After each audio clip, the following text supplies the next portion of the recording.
En el año 451, Ciro, rey de Persia, conquista Babilonia y este pueblo de Judá es deportado a sus tierras, comandado por Nehemías y por el escriba Edras. Al llegar a Jerusalén, los muros están destruidos, la iglesia está destruida, templo, no hay templo, y había que reconstruir. No solamente la parte material, sino que también la nación entera. De tal manera que podemos tomar una fotografía de la situación del pueblo de Israel después de la deportación, después del exilio. El conocimiento que tenían del Antiguo Testamento, especialmente Reyes, de Crónicas, de Samuel, de Josué, de Éxodo, de Levíticos, de Números, del Deuteronomio, se había formado. Entonces Edras es el encargado, me imagino porque por vocación del Espíritu Santo es encargado de restablecer de nuevo la ciudadanía del pueblo de Israel, la nación entera. Y inspirado por el Espíritu Santo comienza a recopilar tradiciones. Recuerden que del año 1500 hasta el año 1000 apenas se encuentran en el año 1000 algunas inscripciones incipientes de la escritura, especialmente del lenguaje hebreo. De tal manera que resulta que toda la información que nos llega a nosotros por medio de la palabra en el Antiguo Testamento han sido recopilaciones de tradiciones orales que se entremezclaron entre sí hasta llegar a formar en Edras el propio Antiguo Testamento.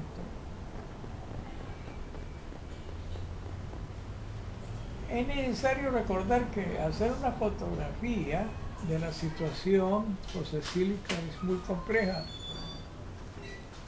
y necesitamos dedicarle cierto tiempo. El culto había desaparecido. Los sacerdotes en el exilio hicieron un gran esfuerzo para mantener viva la fe en Yahweh, pero ¿quiénes son los que habían fallado? En la parte del pensamiento del pueblo, dijeron, nosotros hemos fallado. En el pensamiento de aquellos irreprensibles, decía, Dios nos ha abandonado. Dios nos ha abandonado. Y la alianza prácticamente ya no existe. Había que reconstruir toda la nación.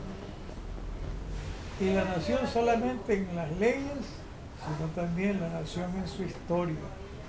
De tal manera que los escritos del Antiguo Testamento no son históricos, son testimonios de fe que al quererlos comparar con la historia, vemos que no se puede conciliar, aunque hay algunos que se llaman maximalistas, que son los arqueólogos que pretenden con sus excavaciones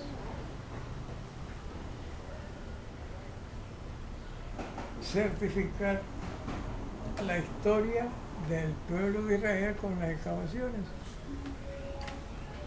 Después existen los otros que se llaman minimalistas, en la que dice que no hay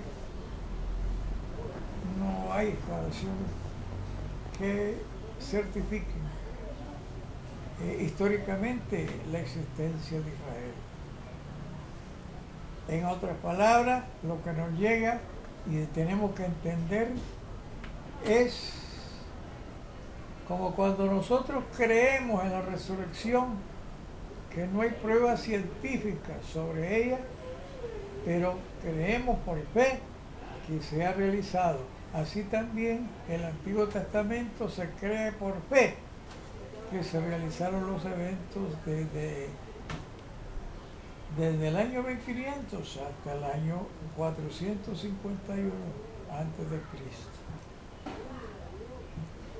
Surgieron en ese sentido algunos movimientos en el exilio, por lo menos los movimientos proféticos, los movimientos apocalípticos y algunas otras cosas que se tienen que estudiar con detenimiento, no es una introducción al Antiguo Testamento.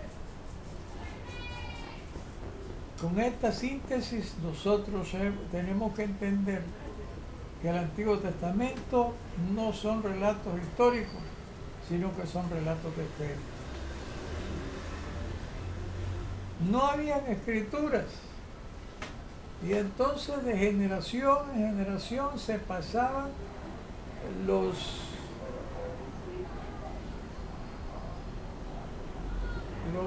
conocimientos, los que ellos creían, algunos sucesos que existían, fueron pasados de generación en generación, de tal manera que tenemos en el Antiguo Testamento 4 tradiciones. La tradición de los sacerdotes, la tradición de los que adoraban a Elohim, se llaman eloístas, la tradición de los que adoraban a Yahvé, son los yavistas, y por último tenemos la tradición de los deuteronomistas, que es esa al final. Si ustedes se fijan consecuentemente, concienzudamente, que el deuteronomista casi brilla por su ausencia hasta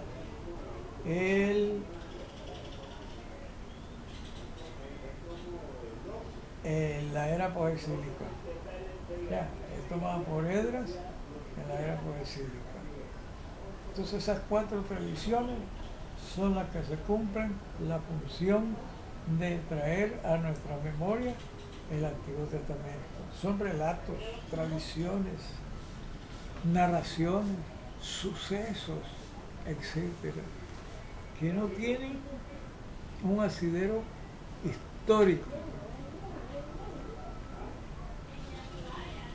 y que tenemos que creerlo, pues, porque es la fe de un pueblo que creía que casi todas las cosas que le ocurrían eran productos de su relación con Dios y Dios con ellos. De tal manera que es algo especial, aunque nosotros no tengamos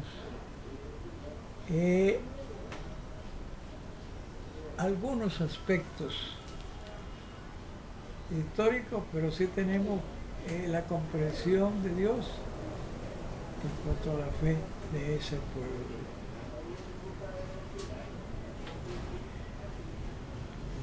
Vamos a empezar, hermanos, entonces con el estudio cronológico que llevamos. No lo vamos a hacer de una manera exhaustiva, porque cada uno de los libros necesita un curso especial. Vamos a hacer como bolero de un vuelo de pájaro algunas cosas muy importantes. Vamos a empezar con los 11 capítulos de Génesis, de Bereshit. en hebreo, que quiere decir los comienzos. Génesis al principio, es en griego. ¿Ya? Sabemos que lo constituye estos 11 capítulos de una manera narrativa. El narrador es omnipresente, lo penetra todo, lo escudriña todo, aún penetra en los pensamientos de los personajes y piensa que todo lo sabe. Es un erudito de primera. Por eso es que le llaman el narrador. Yo recuerdo una anécdota muy jocosa. Cuando nosotros estábamos recibiendo las primeras clases del Antiguo Testamento hace muchos años, y estamos viendo Génesis, que al principio Dios creó los cielos y la tierra estaba desordenada y vacía, y el Espíritu de Dios se movía en medio de las aguas del abismo. Se levantó un compañero de nosotros y dijo: hermano, yo quiero que me conteste esta pregunta. ¿Quién estaba allí para que se narrara todas estas cosas? ¿Quién es el que escribió estas cosas mientras estaban ocurriendo? No sé, dice otro que era jocoso, le dice: bueno, hombre, ese estaba en un helicóptero. Definitivamente que no hay testimonios de personas que hayan experimentado visiblemente cómo ocurrieron las cosas. Recuerden que Génesis es revisado por los sacerdotes después del exilio. Y como el pueblo había tenido contacto con la idolatría y los dioses de la nación dominadora, que era en este caso Babilonia, y que el Génesis de Babilonia era compuesto por un sinnúmero de riñas entre dioses, y entre esos dioses se mataban unos a otros, y entre las carnes surgían otros dioses, y en uno de ellos surgió la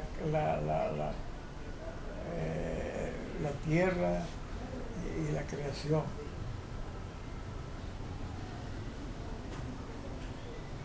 Metidos en esa mitología y venidos del exilio, donde habían convivido 70 años, recuerda que son dos generaciones.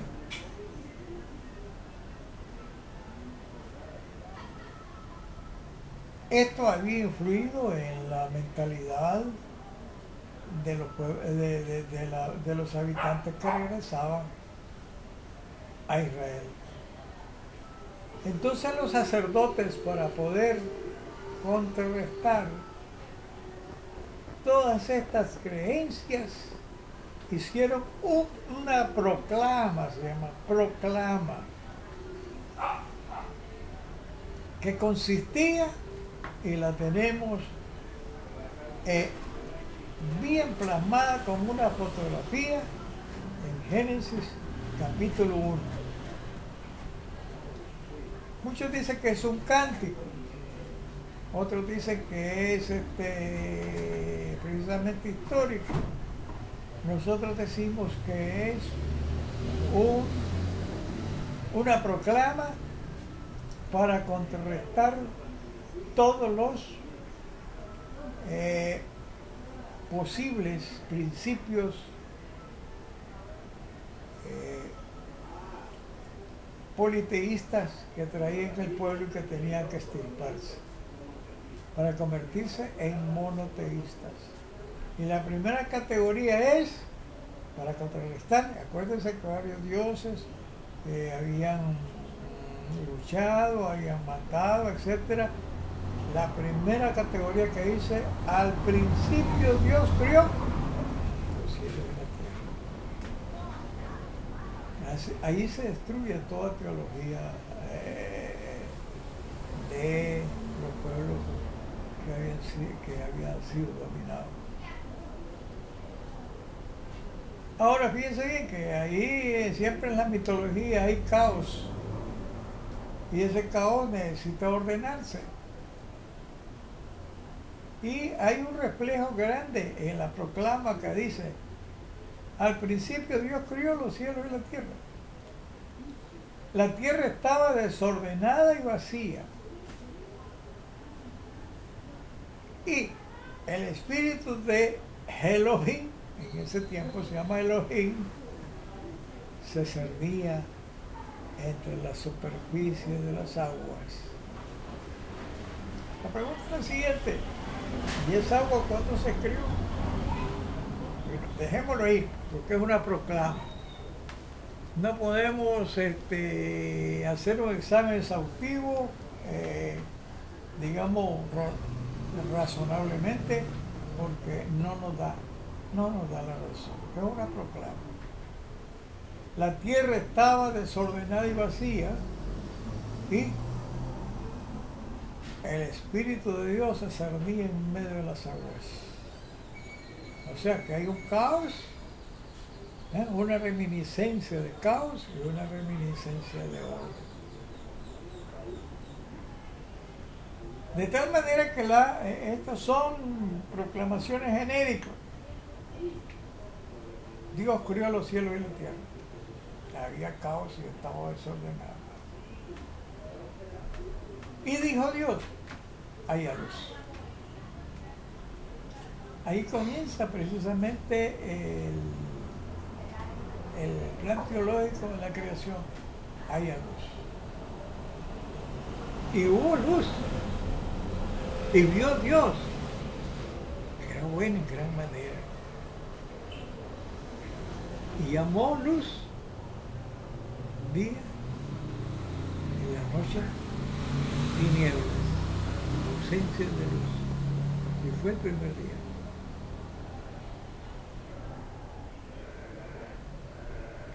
Después dice, separó las aguas de las que estaban encima del firmamento de las aguas que estaban debajo del firmamento, que crió las aguas. Y llamó al firmamento cielo. Y luego tarde mañana otro día. Después hizo las lumbreras, unas que manejaran el día y otras que gobernaran la noche, para contrarrestar la mitología mesopotámica, que el sol era un dios y la luna era otro dios, y que ellos gobernaban a sus maneras. En cambio, en esta situación es Dios el que hace la lumbrera mayor y la lumbrera menor.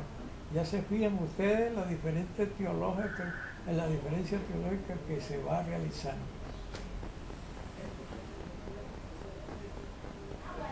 Luego que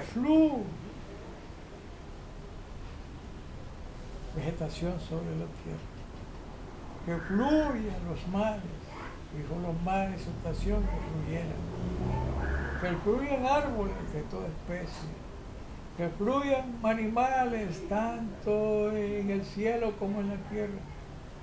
Y por último, crearon el hombre. Una reminiscencia muy antigua, cuando se adoraba solamente la divinidad llamada Él, que es un dios sumerio, dice de que hizo al hombre conforme a su persona. Entonces esa reminiscencia nos llega en el cántico de los sacerdotes, de Génesis 1, y dice, hagamos al hombre conforme a nuestra imagen, conforme a nuestra semejanza, que gobiernen para mandarnos a crecer. Está completada la creación y está completada la proclama de los sacerdotes posexílicos. Con esto nosotros vamos a seguir enseñando un poquito más, porque no podemos enseñarlo todo. En el capítulo 2 de Génesis ya tenemos otro relato. Ya no es sacerdotal, ya pertenece al género yavista. Yavista. Yavista. ¿Por qué se llama yavista? Porque creían en Yahweh, el nombre de Dios. Y entre esos cánticos y esas tradiciones se vislumbra una lucha entre esos dioses. Recuerden que en ese tiempo hay monolatría, no hay monoteísmo, monolatría, que consistía en adorar un solo Dios para un pueblo, sin descartar que los otros pueblos tenían sus dioses y los aceptaban. Por eso se llama monolatría. Y en la tradición chavista, la narrativa de esta tradición es Yahweh, que varias veces se juntan el uno al otro, Yahvista, Elohista, y se hace Yohista, Yohista.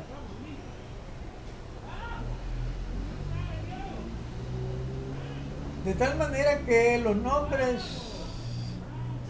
de esos dioses los vemos ya bien aclarados en el libro de Éxodo.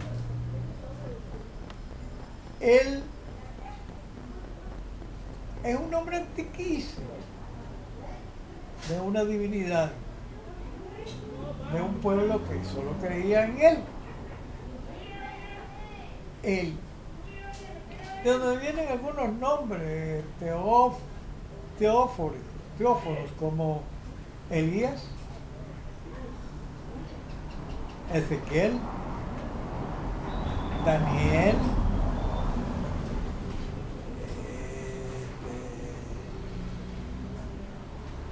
y otros que llevan la partícula el Samuel,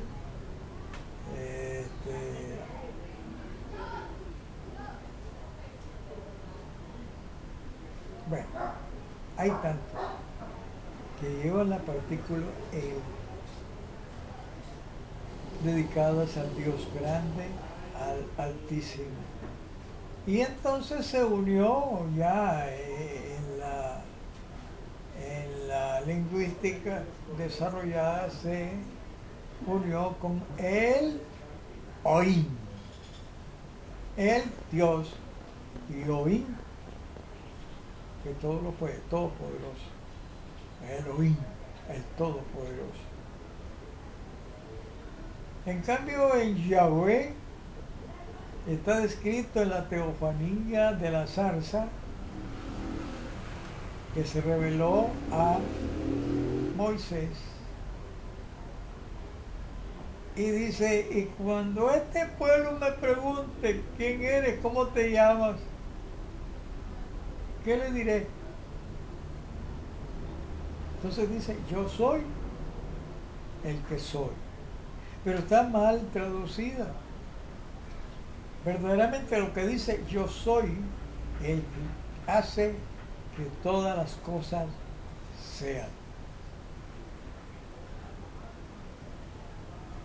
Es el Dios de la montaña. Es adorado en el Sinaí. Es adorada por el pueblo de Madián. conocidos o desconocidos por el pueblo de Israel, se manifiesta a Moisés. Es interesante pues, porque nosotros al leerlo literalmente nosotros creemos que las cosas son como dicen, pero verdaderamente ya estudiándola a fondo comprendemos que hay cosas que tenemos que estudiar y saber para que podamos entender posteriormente muchas cosas que se dan. Y entonces tenemos que lo hizo hembra y macho. Ya en el relato de Yahvé le pone una trampa. Recuerden que son relatos muy antiguos de campesinos que utilizan el mito. La palabra mito es una palabra muy usada en el Antiguo Testamento y en el Nuevo Testamento también. El mito es un relato, una narración de algo que sucedió que no se puede comprender y entonces lo atribuyeron a las cosas creadas. El mito del rayo, el mito del sol, diferentes explicaciones de aquello que no se podía comprender. Por eso se llaman mitos.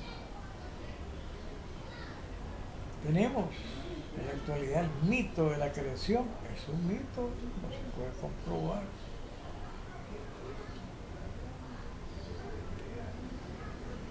Bueno,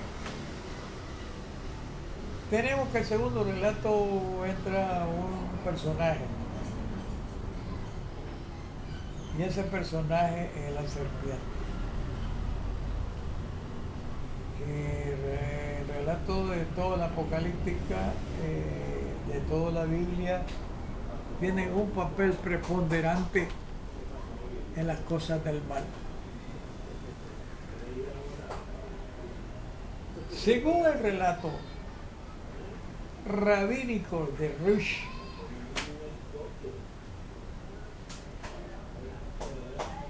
la serpiente miró como Adán y Eva hacían el amor y se llenó tanto, pero tanto de enamorarse de Eva que luchó y luchó para seducirla. Según el relato de Rich, dice que en la corte de los cielos había un querubín que decía: ¿quién puede romper la promesa hecha a Adán y Eva para que puedan delinquir? No encontraron a nadie, solo encontraron a la serpiente que estaba prendida, enamorada de Eva. Yo lo voy a hacer. Y dice, según el relato, es interesante, porque son mitos, no se pueden comprobar. Es interesante, dicen que se acercó la serpiente y sedujo. ¿Qué significa la palabra seducir? Comúnmente dice esta mujer: ese hombre me sedujo y yo fui débil. Ya. En otras palabras, según Rich, el rabino Rich dice que la serpiente sedujo a Eva, le puso los cuernos al pobre Adán y tuvo a Caín. Caín es el hombre del engendro del mal de la serpiente. Bueno, sedujo, fueron echados del paraíso, sabemos bien cómo ocurrió eso. Para poder cubrir la desnudez del pecado, en aquel tiempo la concepción era sacrificar un animal para que la piel sirviera de cobertura. Así Dios sacrificó y le dio pieles para que se cubrieran. Otra de las cosas que podemos hablar que después tuvo Abel. Los relatos son más o menos mitos del origen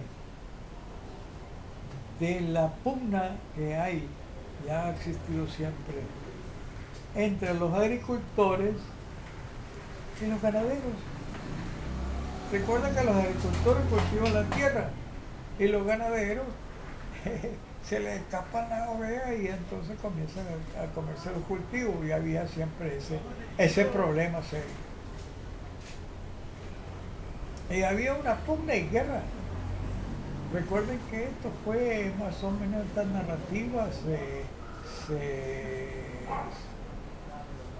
escribió, se concibió en el tiempo de la monarquía. En el tiempo de la monarquía existía pues la pugna entre ganaderos y agricultores, que es plasmado en Génesis entre Caín y Abel.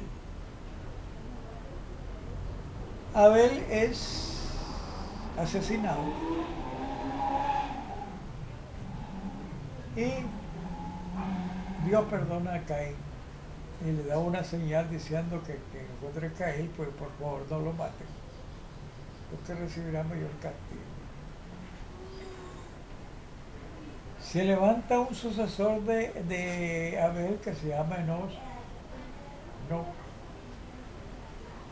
Este comenzó a invocar el nombre de Dios. Recuerdo que antes no se invocaba el nombre de Dios.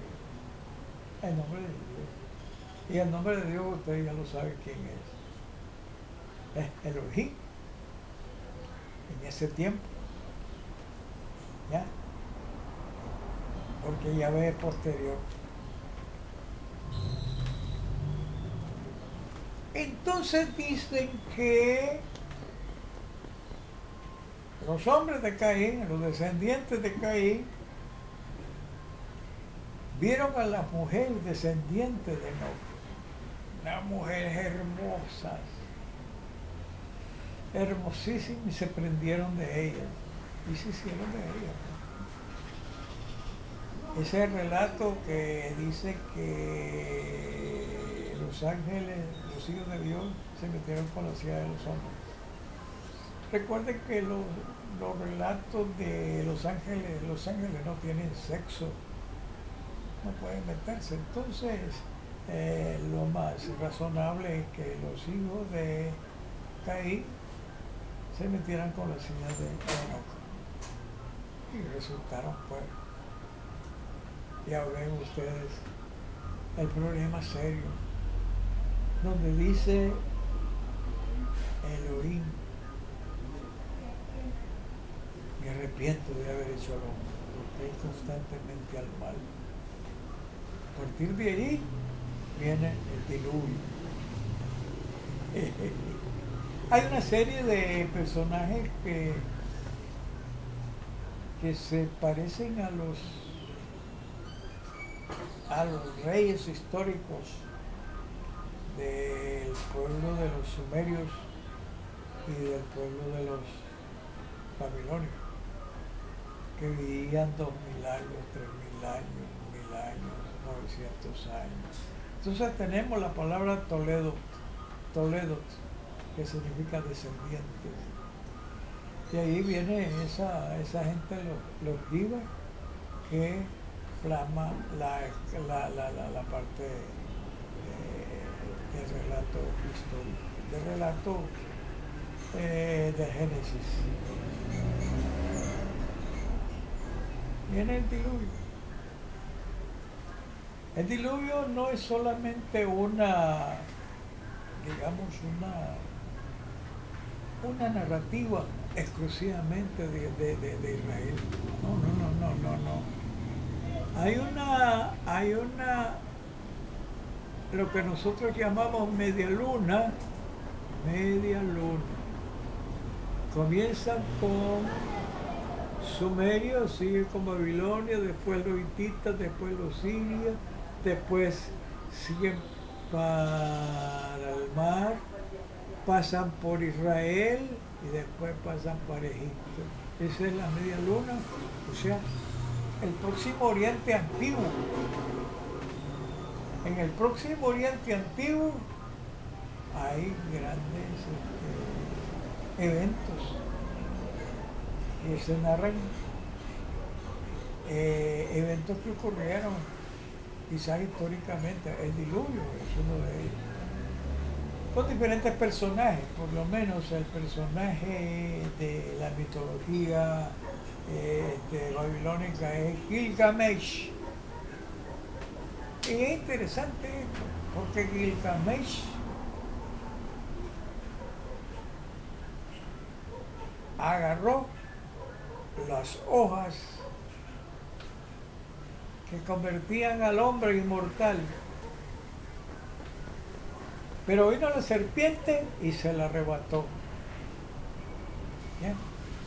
De donde traemos que la figura de la serpiente es tomada también en el pueblo de Israel, pero es común en el pueblo babilónico. La serpiente engaña a Eva, la serpiente arrebata la inmortalidad a los hombres, de tal manera que los hombres tienen que morir. Ese es el razonamiento mitológico del pueblo antiguo. Con esto damos por terminada la primera sesión. Yo quiero que hagan preguntas para poderles contestar algunas inquietudes, algunas preguntas. Vamos a terminar con el relato de después del diluvio, sigue la Torre de Babel. La Torre de Babel nos arroja un temor que tenía Elohim de que el hombre llegara hasta él. Mira que el hombre es de una sola lengua, de un solo sentir y de un solo plan. De repente va a lograr lo que se ha propuesto. Descendamos y confundamos su lengua. La palabra Elohim es un nombre plural.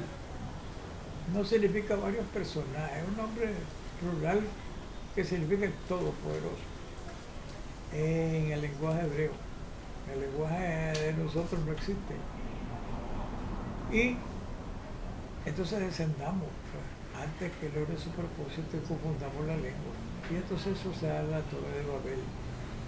Pero la Torre de Babel es una copia, un recuerdo de los sigurats, o sea, los templos paganos de Babilonia tenían una escalinata que llegaba muy, pero muy arriba.